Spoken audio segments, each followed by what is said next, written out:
All right, let's dive right in. Today, we're talking about something that is absolutely essential for the tougher parts of calculus. We are going to master systems of linear equations. Because, let's be honest, that's the goal, right? If you're in a university calculus course, that's probably the next big mountain you're getting ready to climb. And believe me, the path to the summit starts right here with what we're covering today. You see, before you can even think about solving systems of differential equations, you have to be rock solid on solving plain old algebraic equations. So think of this as our prep session. We're sharpening the most important tool in your toolbox before the main event. Let's do this. So what are we really talking about when we say a system of equations? Let's get a super clear definition on the table. Now that word simultaneously is everything here. We're not just solving one equation, then moving on to the next. No, we are hunting for that one single specific set of values, that one coordinate point that makes every single equation in the system true at the exact same moment. And this is such a cool idea to wrap your head around. What you're doing with all this algebra isn't just, pushing symbols around a page. You're finding the actual physical geometric point where the lines represented by those equations literally cross each other. The algebra is the intersection. Okay, let's get our hands dirty with the first powerful technique for finding that intersection point, the substitution method. The name pretty much gives the whole strategy away. The logic here is just beautiful in its simplicity. If you can get one equation to tell you what a variable is equal to, like say you know that x is always equal to 8 minus 2y, well then you can just go to the other equation and replace every x you see with that expression. And just like that, you've collapsed a two-variable problem into a one-variable problem. And that's something we definitely know how to solve. Let's watch it work. First, step one, we grab one equation and we isolate a variable. In this case, we get x all by itself. Easy enough. Now for step two, the main event. We substitute that whole expression for x into the other equation. See what happened? Now we have an equation that only has y in it. Awesome. In step three, we just solve for y and we find out that y equals 2. But wait, we're not done.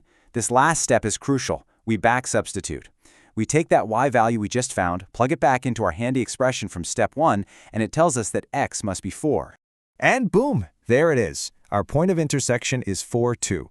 That's the one and only point in the universe that makes both of our original equations true. Okay, now for our second key method, elimination. If substitution is all about replacing a variable, well, elimination is about making one disappear completely. This really gets to the heart of the difference in strategy. With substitution, you're kind of working surgically inside the equations. With elimination, you treat the entire equations like building blocks that you can add or subtract from each other, all with the goal of getting one of the variables to just cancel out. Okay, let's walk through this one. Take a look at the two equations. The first one has a minus 3y, and the second one has a plus y.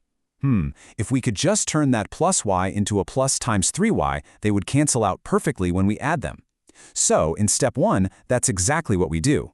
We multiply that entire second equation by 3. Now for the magic in step 2. We just add the two equations together straight down. The minus 3y and the plus 3y, poof, they're eliminated. We're left with a super simple equation, we solve it, and get x equals 5. And just like before, we plug that x value back into one of the originals to find y. And just like that, we've got our solution, the point 5, 4. A totally different method, but it led us to the same solid, correct answer. So that works great for two variables, but what happens when we scale this up?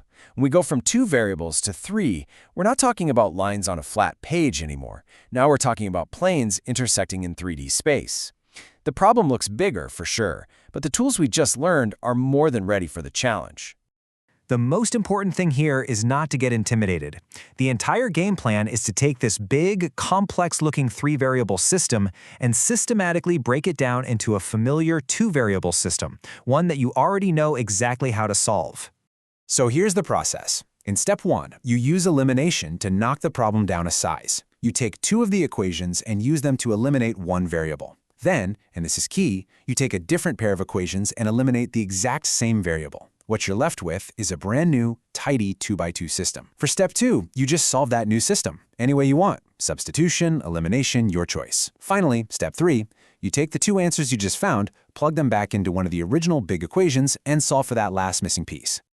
So if we were to apply that systematic game plan to the example from our source material, we would find that the solution is the point 1, 2, 3. And just imagine that. That's the single point in three-dimensional space where all three of those flat planes manage to intersect.